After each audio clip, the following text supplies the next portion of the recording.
Amnesty International says the US killed 10 times more civilians in the fight against Daesh than they've admitted. Did the American military break international law in its efforts to defeat the terror group? And have they even been defeated? I'm Imran Garta, and today's newsmaker is accusations of civilian deaths caused by the United States. It was an assault in 2017 that destroyed Daesh in its self-declared capital of Raqqa, ending the terrorist group's plans for a so-called caliphate. In doing so, the US admitted to killing 180 civilians, mostly through airstrikes. Now, Amnesty International, along with the monitoring group Air Wars, says the US figure is not only untrue, but could be hiding violations of international law. After an 18-month investigation, Amnesty says 1,600 civilians were killed, nearly 10 times the US's estimate, during the operation against Daesh. Amnesty says the families of the victims deserve compensation. But as you'll hear in a moment, the US says it wants more evidence and that Amnesty hasn't provided it. Well, representatives of the US coalition declined to come on the program, but Amnesty will join us right after this report by Haider Abbasi.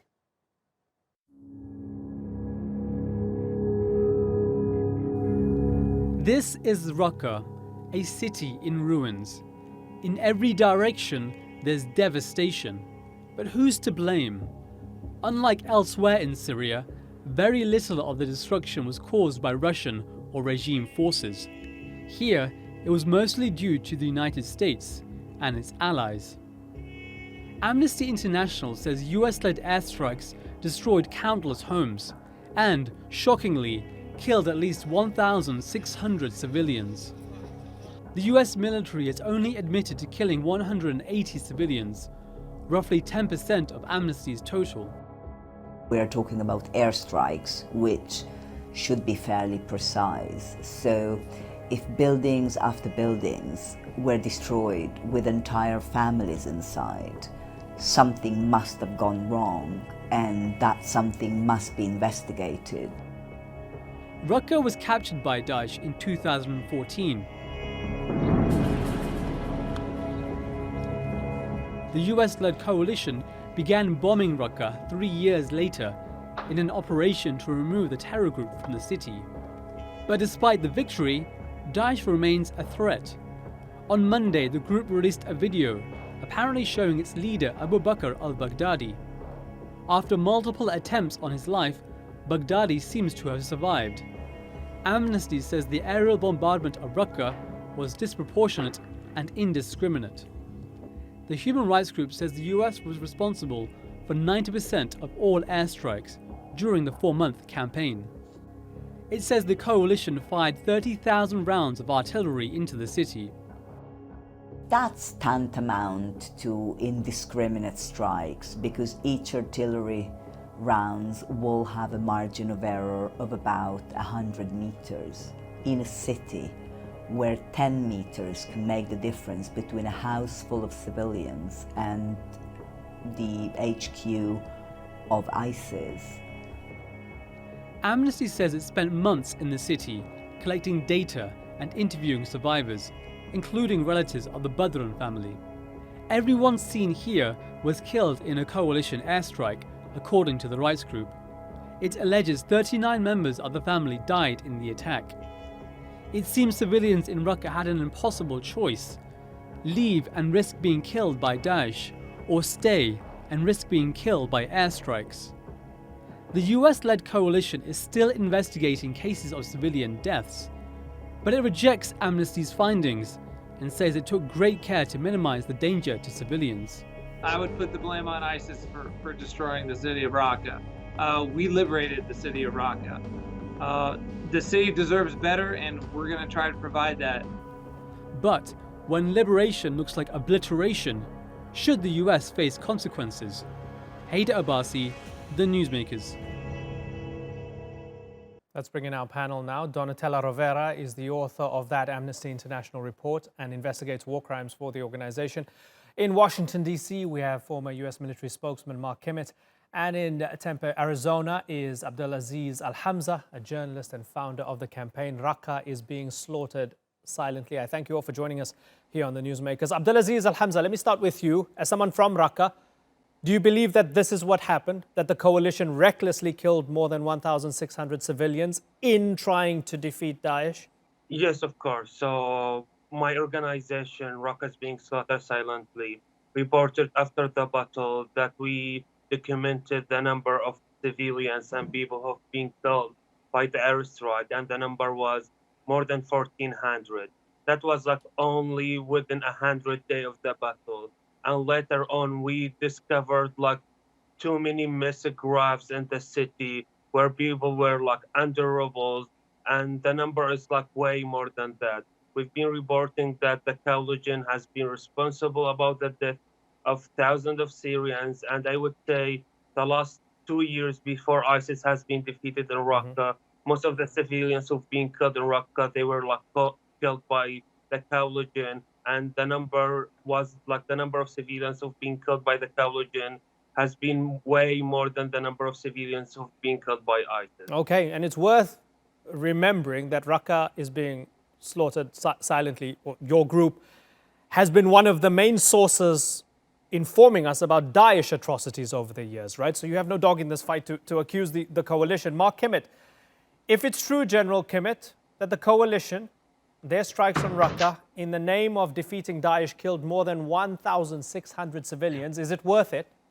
Well, first of all, Imran, I note that you asked the question different of me than you did of your previous guest. To your previous guest, you said, did the coalition kill and recklessly carry out these missions? And the answer is, of course, they did not carry out these missions. He's not the former U.S. military spokesman. Operated but I also did this for 30 years as a soldier on the ground. I directed artillery strikes as my profession. Okay, I brought in airstrikes as my profession. I'm asking you very simply, and I don't know where the difference is. You're two different guests. I'm asking you, if this is true, based on the available evidence, was it worth it? That in order to defeat Daesh, more than 1,600 civilians needed to die. You could use that argument for war in general, Imran. No war is not worth it. People die. Innocent people die. Innocent people are caught up in the crossfire. There's no way to put a value on that in terms of saying, was it worth it or not? Anytime you have to go to war, you have made a decision that you know is going to take lives. And no, in that case, war is never worth it. But for the specific issue of defeating Daesh, it was necessary to carry out precision strikes with both artillery and aircraft so that the people of Raqqa, the vast majority of people of Raqqa, would no longer be slaughtered, as your other guest said they were, silently being slaughtered by ISIS. Right. General Kimmett, the coalition currently rejects the claim by Amnesty International, and they say 180 people died, so that's 9 times less. Do you have any reason to dispute Amnesty's claim, or is that just boilerplate stuff that's coming from the coalition right now? No, I don't think it's boilerplate stuff coming from the coalition, but nor am I getting in an argument with Amnesty International. They do good work. They are a great oversight organization. But I think there will be times when the coalition, in its investigations, is going to come up to a different conclusion than Amnesty International will. The fundamental issue is, did the coalition, as you said, carry out these missions recklessly with disregard for civilian lives? And the answer is no. Okay, Donatella Rovera, not reckless. Respond to that.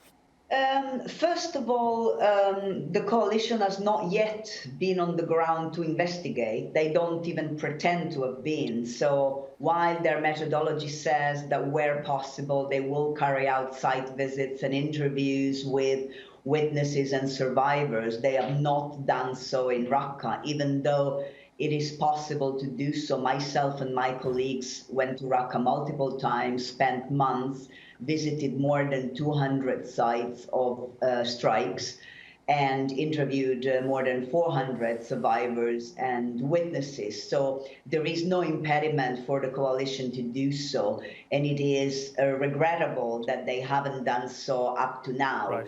The 180 cases that the coalition has admitted so far are almost all cases that were investigated and submitted to them by Amnesty International and Air Wars. Okay. So again, it's regrettable that they're waiting for us NGOs to do the work that it is ultimately their responsibility to do.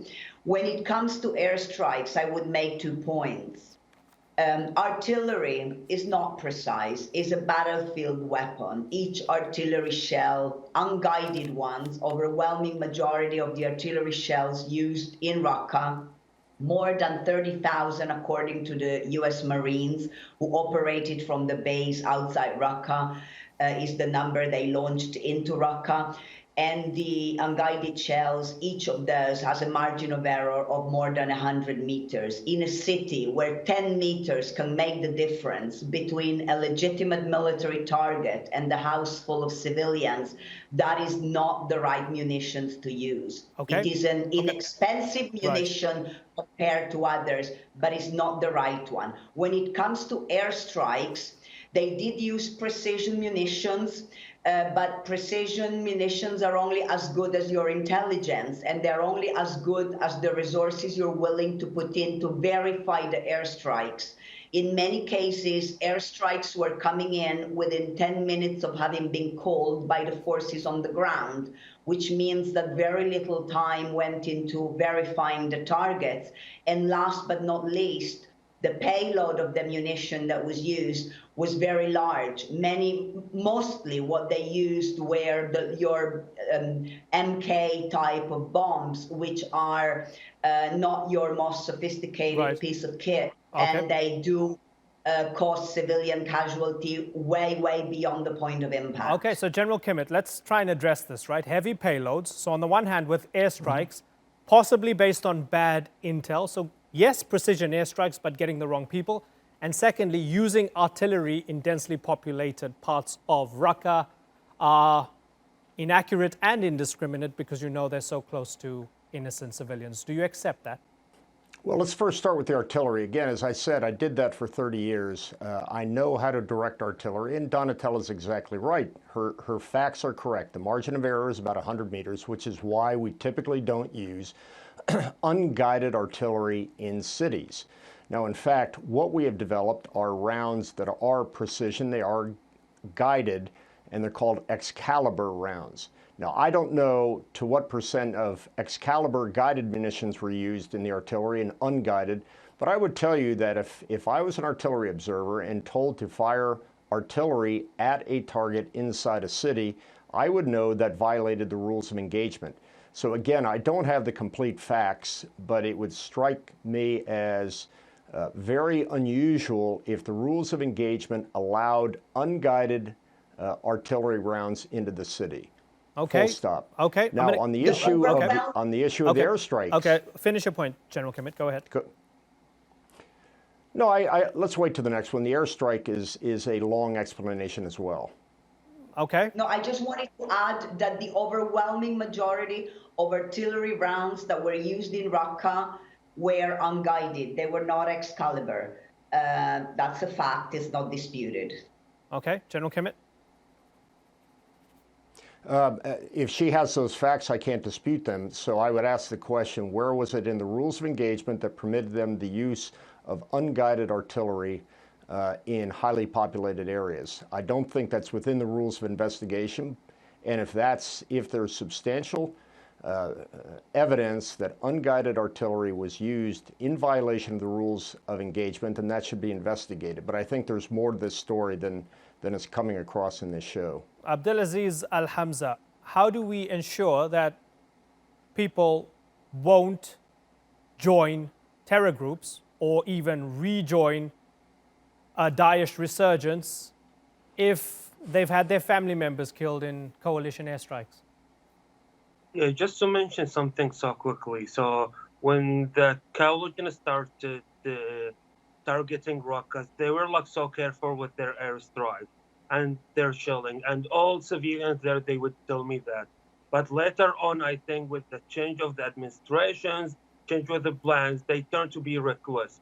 So they would bomb the city randomly. People would be walking in the street, and And they also targeted a school where they were like all refugees. And there are like many reports about that. That like was responsible of the death of like hundreds of civilians in one day. So ISIS and other like extremism group have been using this as an excuse. ISIS would go around, show photos of like killed kids, children, not only to the people of Raqqa, they publish it online. They call people all over the world. They call Muslims to carry attacks Right. wherever they are. So ISIS has been using the atrocities that have been committed by the international community to encourage like terrorist attacks all over. So it's gonna be like a hard mission Right. to defeat ISIS ideology with all these atrocities that have been committed by the international community. So Abdulaziz, it's so hard to. yeah, Abdulaziz, let me ask you, these new pictures came out, a new video came out purporting to be Abu Bakr Baghdadi. How do you feel about that? Baghdadi, in a way, saying you might have taken away our territory, you might have killed a lot of our fighters, you might have even consoled yourself, you might have killed civilians, but consoled yourself with the fact that you defeated Daesh by killing those civilians along the way. But then Baghdadi comes out and says, I'm still here and I'm not dead and the group is still alive. How do you feel about that, Abdulaziz, as somebody from Raqqa? Yeah, it's not so sad. Like for me, as a person from Raqqa who've been fighting for like Syrians, for the people of Raqqa, we always like always wanted or wait. We've been always waiting for the second when ISIS would be defeated, but it's not in this scenario. And recently, like watching this video, having Abu Bakr Baghdadi alive, it's like a pessimistic thing. And again, it's like another message that al-Baghdadi is sending to say we are here as an ideology, even if you would defeat us as armed and group. And he's been calling to do attacks all over, and Right. especially in France. So I'm like so afraid that this like the strategy or the way how ISIS has been defeated would support and make the ideology of ISIS Right. stronger than before. Okay, and it's interesting to get your view on that. Donatella Rovera, we did get a response from the coalition, and the coalition undoubtedly has put this out there. You probably came across this, but it's for our viewers' sake, it's worth noting what the coalition said. They said, we requested that Amnesty International provide us with additional information on the remaining 43 allegations, if they have it, so that we would be able to determine whether we could conduct an investigation. To date, Amnesty International has not provided any additional data. Is that true, Donatella? We've submitted to them 86 new cases with GPS location and dates, very different from what the coalition provides, which is within a 100-meter radius. So they have, for the overwhelming majority, out of those 86 new cases, and each new case contains multiple casualties, they only admitted 3 cases. They said in one case they had injured 1 civilian, whereas the 1 civilian was killed. In another case, they said they accidentally killed 2 civilians, whereas the number of civilians who were killed in that strike was 4. And in another case, where it concerns 6 civilian casualties, they gave us a response from last year, which was about 30 casualties in a nearby location. All the other cases, they responded, it's still pending, we don't know. We also requested from the coalition specific information about every specific attacks, in the same way as we are very specific with the information that we submit as to the exact GPS location and the exact date of the attacks. We requested, for example, the kind of exact munition that was used, how long the target had been under observation for, what measures were taken to verify that that target was a military target and not civilians. They have not responded to any of this. They've just referred us to the website. As for the information, the coalition can find absolutely everything, because all the information about every single strike is online at raqqa.amnesty.org. It contains the GPS location of every strike, photograph of the victims, names of the victims, dates, all the information is there, not just for the coalitions to see, but for everybody to see. Right. Go to Amnesty's website. It's the site, the Strike Trackers project. The Strike Trackers project. The Strike Tracker project was a part, a component. Okay. The site where all the information is available is raqqa.amnesty.org. Okay, that's important for all of us to have a look at. Okay, thank you, Donatella. General Kimmitt, nested in Abdelaziz's answer there, based on anecdotal and eyewitness evidence, is that things were a bit more careful beforehand, and then there was a change of administration and things seemed to be a bit more loose and possibly reckless. Is that true, that the Trump administration has more loose rules of engagement when it comes to airstrikes and artillery in Raqqa? Well, I didn't hear everything that he said because most of what he was saying was so ridiculous I stopped listening. When he starts alleging that the coalition was intentionally killing innocent children and women and civilians, I just turned that off because for the simple reason that none of that is true. I much prefer to listen to people such as Donatella, who has facts, objective information, and is trying to do the right thing in an oversight capacity, not simply a guest who is making up falsehoods based on thin evidence and nothing to back it up with. Abdelaziz? So I'm from there. I have people. I lost my uncle in the airstrike. At the same time, I lost my colleague there. When we were talking about ISIS atrocities, no one even heard about it. So I'm not saying that the international coalition intend to kill civilians, but they intend to defeat ISIS in whatever way. And they didn't care if the civilians would be killed or not. So they didn't go there, of course, to kill civilians. Their main goal is to defeat ISIS. But they didn't care about the civilians who've been living there. We've witnessed everything. We've documented everything. Before Raqqa battle, like in a couple of months, they were like so careful. We talk with people there on the daily basis. We talk with our relatives, with our families, with people that we know there. So I'm not talking as a guest. I'm talking as someone from the city, as someone who knows like hundreds of people in the city, and they were like keeping us updated on the daily basis.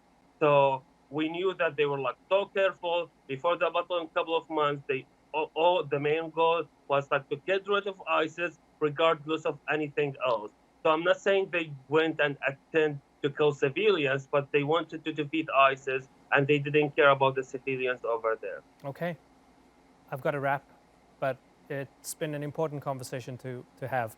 Donatella Rovera, Abdelaziz Al-Hamza, and Mark Kimmitt, I thank you all for joining us on the Newsmakers.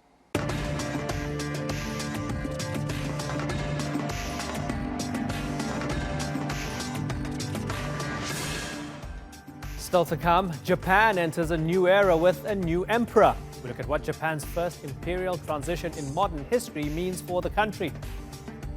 And does the president of Pakistan-administered Azad, Jammu and Kashmir have a plan to end tensions with India? We'll ask him later in the program. Akihito was never a traditional Japanese emperor. He was the first to marry a commoner, the first to speak live on television, and after decades on the throne, the first in modern history to step down. Now, as his son takes over, what will it mean for the imperial symbol of Japanese power and the future of the monarchy? Natalie Perhernan begins our conversation with this report. In Japan, a new imperial era has dawned. Emperor Akihito reigned for 3 decades, in a period known as the Heisei era, which means achieving peace. He's become the first emperor in more than 200 years to abdicate. His son, Crown Prince Naruhito, is taking over the world's oldest continuous monarchy, the chrysanthemum throne. The country will now enter the Reiwa period, the period of beautiful harmony.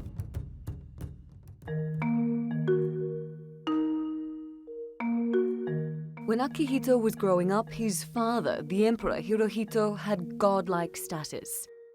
Under the post-war constitution, the Japanese monarchy was stripped of any political power. That meant Akihito became the first emperor to have a purely symbolic role when he ascended the throne in 1989. He spent his reign urging peace and reconciliation, taking on an ambassadorial role for Japan, and visiting countries that suffered under Japanese colonization and wartime aggression.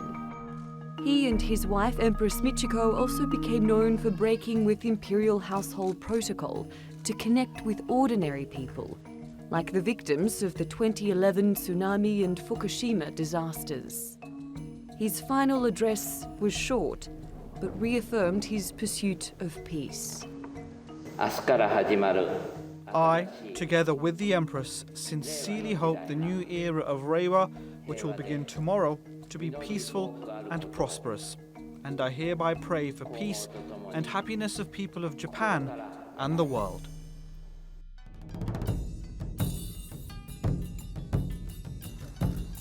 Naruhito will be the first emperor of the post-war generation. He has lived overseas, pursued an academic career, and developed an interest in water issues and conservation. His father was seen as a unifying figure. That duty will officially become Naruhito's. But the new emperor's life will still be governed by tradition. His daughter, Princess Aiko, is not allowed to inherit the throne.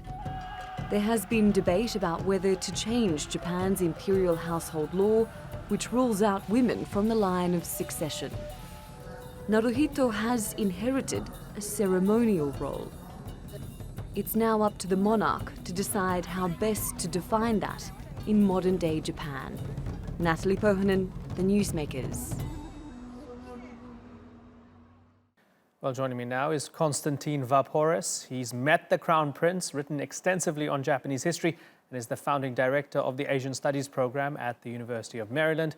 In Washington, D.C. is Shihoko Goto, a senior associate for Northeast Asia at the Wilson Center. And with me in studio is history professor Selçuk Esenbel. She is honorary director of the Asian Studies Center at Boğaziçi University here in Istanbul, Turkey. Thank you all for joining us on The Newsmakers. Shihoko, let me start with you.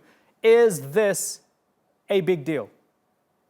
Yes, because of what the emperor represents. Yes, he is a constitutional monarch, but he really has resonated strongly with the Japanese people. He has an approval rate of about 80% plus.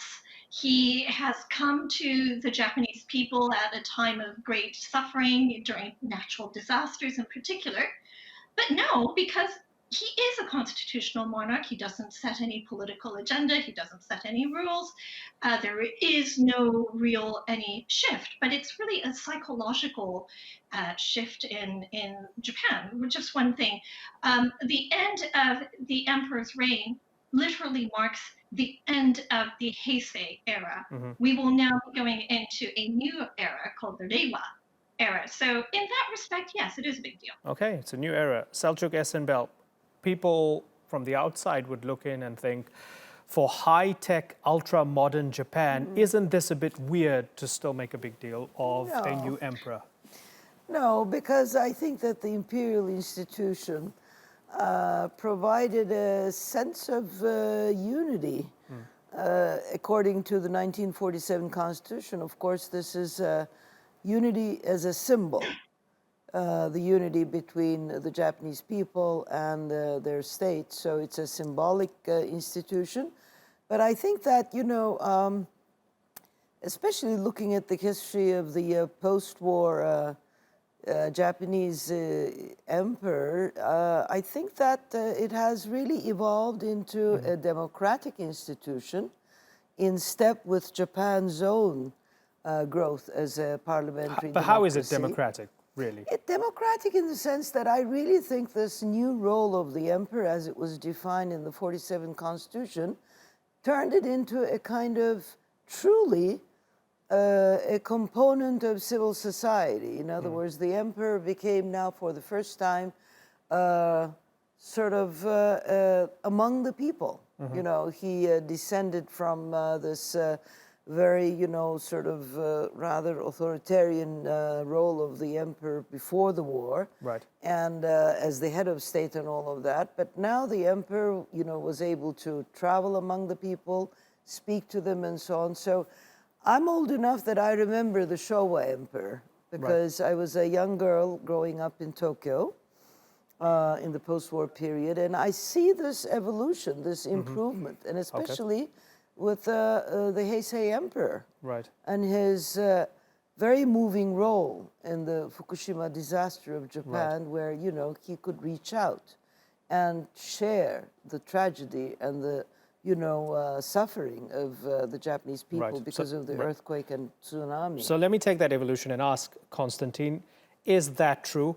I mean, I guess after losing a war, it was very difficult for Hirohito to claim divinity. It's hard to claim divinity if you're on the losing side, right? So, okay, emperors are not gods anymore, and then things change, and we go to Akihito now, stepping down voluntarily. What are we going to see now with the Crown Prince and now new Emperor Naruhito and the incoming Empress Masako? Are we going to see a continued sense of evolution to a more democratic, changed role of the emperor and the entire institution in Japan? Again, yes and no, in the sense that for Naruhito, he sees his father as a guidepost. So he wants to continue some of the positive things that his father did in terms of international diplomacy. But at the same time, Akihito I see as a kind of transitional figure in that he was born at a time when Japan was at war. He experienced both war. He was personally evacuated from Tokyo during the height of the Pacific War. He experienced the American and Allied occupation and has tried during his reign to ease the memories of the war. So with Naruhito's ascension, we see a new emperor born in after the war in 1960 with no memory of war, and so a new emperor for a new age. So yes, I think he will be more democratic, and he comes to it with a range of experience that no emperor has had before. Constantine, certainly. Constantine, what kind of person is he? I found him quite warm and easy to talk to. I was not at all nervous speaking with him. We had a mutual mentor who kind of eased the way so I could meet him and talk to him. We have some shared experiences. My mentor at Princeton was the English tutor for his father for several years. So there was some common history, things to talk about. Okay, Shihoko Goto, in a nutshell, how much do the Japanese people love their emperor? Very much, I do think. It is a continuum not just from World War II to the present day, but this is one of the longest established monarchies in the world. And in that respect, it reflects a lot of Japanese pride as well as national solidarity as well. However, the power of any monarchy, a constitutional monarchy, is how it resonates with its people. And one of the biggest challenges it will face will be about gender equality. Now, there's no questioning that the current soon-to-be Emperor Naruhito is very much in love with his wife, Princess Masako, who was a career diplomat before she became his wife.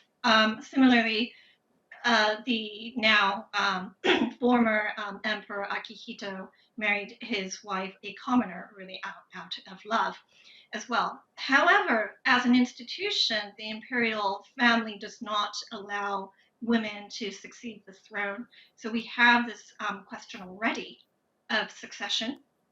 And there are only 3 men who qualify, really, to take on the throne.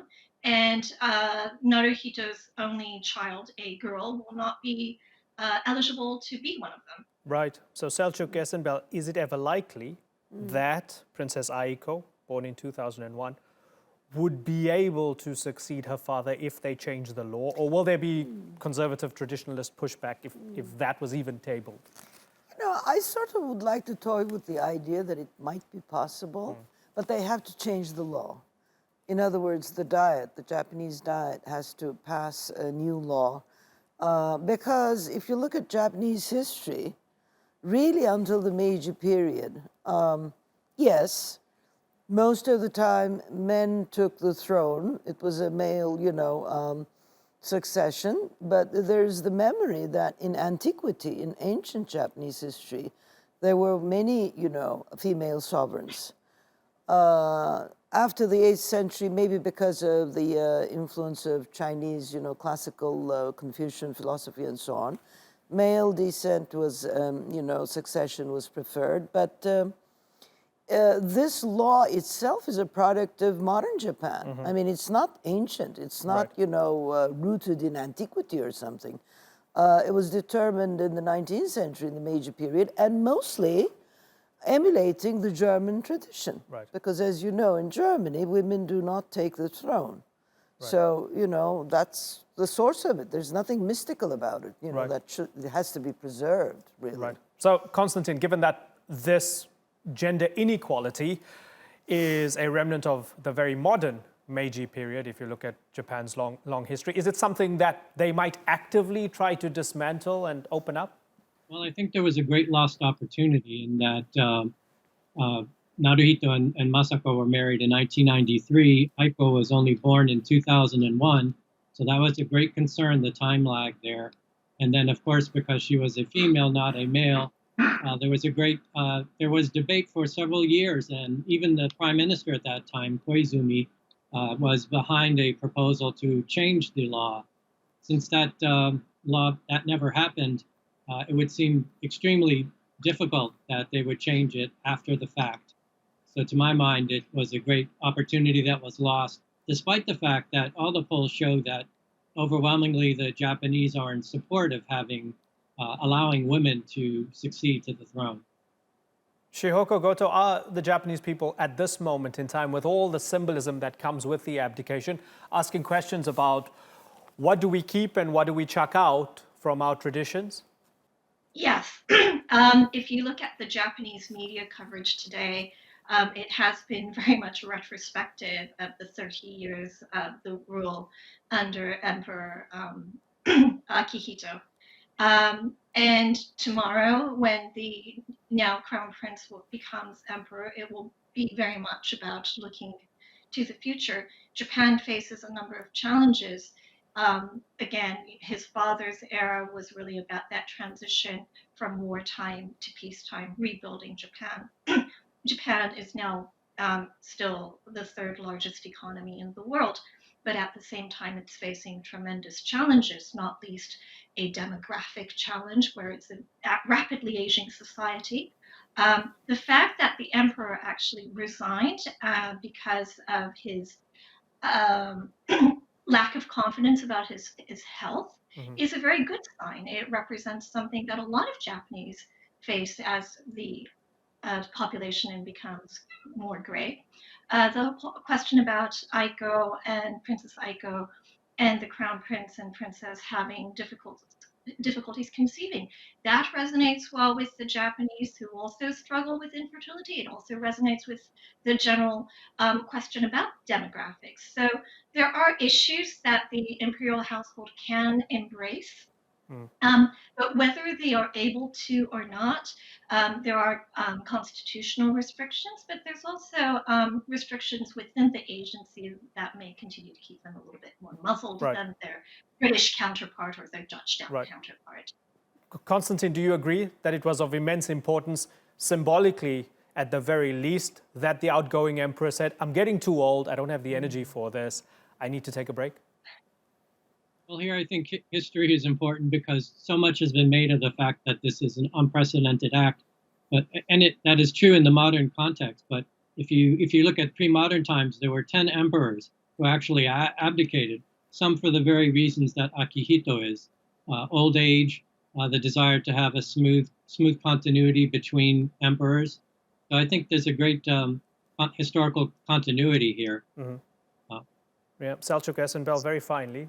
Does Japan have that healthy balance between democracy on the one hand with elected representatives and a monarchy and an emperor, unelected but of massive symbolic value? Does it have that balance? I think so, because, in my opinion, the imperial institution is very important because it legitimizes the polity of Japan. And if the polity of Japan is democracy, since especially the Cold War period and even after the Second World War, then that means that having the emperor sort of reign rather than rule legitimizes this regime. And this is very important in the eyes of the public, both nationally and internationally. Yeah. So there's an important role right. there. I've been meaning to get a proper understanding of the position of the monarchy in Japan, so I'm glad I chatted to all three of you. It's good to have you all on the Newsmakers, Selçuk Esenbel, Konstantin Vaporis, and Shihoko Goto. Thanks again. The dispute over Kashmir has been going on for more than 70 years, making it one of the longest-running conflicts in the world. India and Pakistan have already fought 4 wars over the Himalayan region, and in February, a suicide attack on Indian forces brought the nuclear-armed neighbors to the brink of war once again. Now, with elections taking place in India and the ruling BJP's nationalist rhetoric ramping up, what will this mean for the future of Kashmir?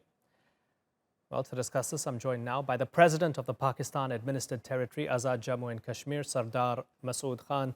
Sir, pleasure having you with us in studio. Thank you for having me. Welcome to Istanbul. Now, as we mentioned, there are elections in India. Election fever, election fervor, a lot of talk about Pakistan, a lot of talk about Kashmir. It's a hot button issue, especially with the BJP. Prime Minister Modi and the BJP talking about finally ending terrorism in Kashmir, according to their definition. They talk about taking away some of the rights that those Kashmiris have in the valley under Indian-administered Kashmir. What's your response to that? Do you think that's all just election bluster, or that something big might happen after the elections in India? I think what Narendra Modi has been saying is systemic and systematic. This is not just confined to the elections. Although they launched, the BJP, led by Mr. Narendra Modi, launched a very vicious campaign against the Kashmiris, against the Muslims in India, and against Pakistan during the recent elections. And the elections are continuing. Now, let me tell you, I called it systemic because they have been appealing to their voters, to their electorate, on the basis of their repression in Kashmir, and they've been stoking the fires of hatred against Pakistan. They've been promoting xenophobia and intolerance, and this has become the political idiom in India right now. So we apprehend that after the elections, this negative campaign would continue against Kashmiris, against Muslims, against Pakistanis. And this is being fed and fueled by the rise of Hindu extremism. I mean, BJP is supported by Rashtriya Swayamsevak Sangh, then Bajrang Dal, Vishwa Hindu Parishad, and Shiv Sena. These are all violent extremist organizations. So I think that good sense should prevail in India, in South Asia. India should be steered back from this kind of extremism and this kind of fascism. In fact, they have been using some fascist tactics to deal with their opponents and with the Muslim population in general. They say the extremism's on your side. So when they look at the Pulwama attack and 40 of the CRPF forces are killed and Jaish-e-Mohammed claims responsibility, they point to Pakistan, and they also point to the part of Kashmir that is under Pakistan's influence, in saying that all this extremism comes from there. These people have refuge there, they can organize, they can plan there. The extremism comes from Pakistan, which uses these extremist groups to attack India. There was extremism in Pakistan, and it came in various forms. I mean, there was, of course, terrorism, and Pakistan for the past 18 years fought terrorism. There were these outfits which propagated violent extremism. So we launched, Pakistan launched a series of operations to deal with hardcore terrorism and with this phenomena of violent extremism. And Pakistan has been succeeding. We are eliminating this threat, this menace. The ones that attack Pakistan, but the ones that attack India? No, let me tell you that we do not differentiate between different forms of terrorism or violent extremism. We condemn and fight all forms and manifestations of terrorism, whether they are targeting India or whether they are targeting people within Pakistan. But let me tell you that there is terrorism in Pakistan which is externally sponsored. It is not only an indigenous phenomenon. About this Pulwama attack, we aren't sure whether this was a terrorist attack or this was a false flag operation. We don't know. False flag? Yes, meaning that who was behind them? And why was there this statement from Jaish-e-Mohammed, an organization which had already been banned? What Pakistan has said, it said at that time after the attack that Pakistan was ready for joint investigation of the attack. So who do you think was behind Jaish-e-Mohammed? We don't know. I mean, these facts have not been established definitively. Okay. So India uses such attacks to demonize Pakistan, to intensify its repression against the Kashmiris. Post-Pulwama, Kashmiris have been targeted very heavily. I mean, Kashmiris are being arrested, they're being killed in coordinated search operations. I can tell you that most of the Kashmiris, 90% of them have boycotted these elections, the farce of elections that India tried to organize in Jammu and Kashmir. Our leaders have been incarcerated. They have been sent to these prison houses where they're being tortured. So the picture in Kashmir, in Indian occupied Kashmir after Pulwama has become very grim and gruesome because of Indian atrocities and crimes against humanity. You say Indian occupied Kashmir, they look at the territory that you are president of and they say Pakistan occupied Kashmir. And I wonder, when we say you're the president of Azad, Jammu and Kashmir, are you representing Kashmiri people or are you just representing Pakistan's interests over Kashmir? No, I'm representing the Kashmiri people. In fact, there was an election in 2016 and we have two houses of the parliament there, the lower house and the upper house. They got together, they elected me as the president. We have the trappings of a state. We have a president in the state, we have a prime minister, we have a two-chamber parliament, we also have a two-tier high judiciary, we have the Supreme Court. So what I'm saying is, I mean, the answer to your question is that... But you cannot get elected in Azad, Jammu and Kashmir unless you agree to an oath that Kashmir will be a part of Pakistan. Well, that has history, as a matter of fact. You know, two things that I want to point out. Way back in 1947, our forefathers, our founding fathers, fought a war of independence in the territory which is called Azad Kashmir. And they literally liberated this part of Jammu and Kashmir. They would have liberated Srinagar and the territory which is occupied right now. Had India not occupied the territory, they brought in their troops and they snatched this territory from the Maharaja of Kashmir and from the people of Kashmir. In fact, the irony is that the people of Kashmir in the Indian occupied Kashmir have been reduced to being aliens in their own homeland. Okay, but certainly the Indians will say the Pathans came and they invaded and that triggered it, right? That's and a false Maharaja narrative. couldn't make That's up a his false mind. narrative. Certainly, but that's a false narrative. If we can look at where we are right now, there's a big push from Pakistan and there's also a big push from a lot of Kashmiris who don't want to be a part of Pakistan to just have the UN resolution enacted, right? For a vote, a referendum on independence. Do you support that fully? Of course. Right. Of course. The Indians say the Pakistanis need to pull out their forces, i.e. give up the territory that you're in control of in order to have that referendum. Would you ever do that? You have to read very carefully the statements which are issued by the Indian policymakers or their leaders or spokespersons of their foreign office. Let me tell you that it's a false narrative. In 1947, the United Nations Security Council decided that Pakistan should withdraw its troops. But that was not an agreed resolution. There were many other resolutions, and the last resolution was passed in 1952, Resolution 98, which said that India and Pakistan both would withdraw their forces from their areas of control proportionally. India was to reduce its troops to 12 to 18,000, and we were asked to reduce the troops to 3,000 to 6,000. Now, we could not work it out because India was saying that you withdraw first, vacate the territory, and they would do it later. We said no, we would like to do it simultaneously. We did not want to leave a vacuum in Azad Kashmir. So you have to scan and scrutinize these false narratives which are peddled by India. Now, a couple months ago, the temperature was very high.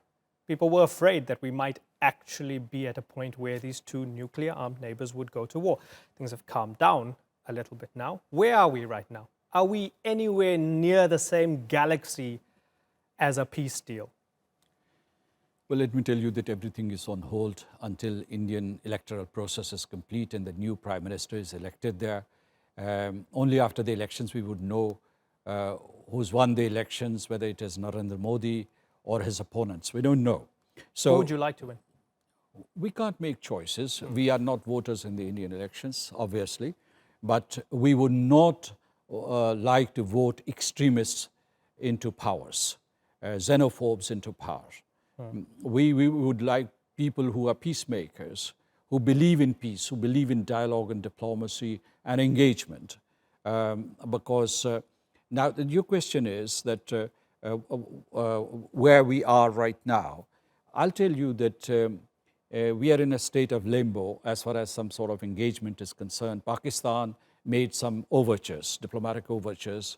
It started with the opening of a corridor between India and Pakistan. Also, the second gesture that Pakistan made was to send a prisoner of war of India back. He was not held, a pilot. And then Pakistan has been constantly offering negotiations to India. The Pakistan's council, and this is the council that comes from the people of Jammu and Kashmir, whether they are from the Indian occupied Kashmir or Azad Kashmir, we're saying, move back to the negotiating table. Let's go to the United Nations Security Council. Let's implement those resolutions which are passed in the 1950s. And let's recreate that mechanism for putting ballot boxes in Muzaffarabad and Srinagar and other cities, towns and villages of the Indian occupied territory, so that, and Azad Kashmir, so that the people of Jammu and Kashmir as a whole can determine their political future. Sardar Masood Khan, pleasure having you on the Newsmakers. And that's all for this edition of the Newsmakers with me, Imran Garda. Check out more of our stories on YouTube, Facebook and Twitter. Do remember to like, follow and subscribe. Next time, Houthi rebels are accused of committing war crimes in Yemen. We ask their foreign minister to defend his self-proclaimed government. Until then, thank you for watching. Bye-bye.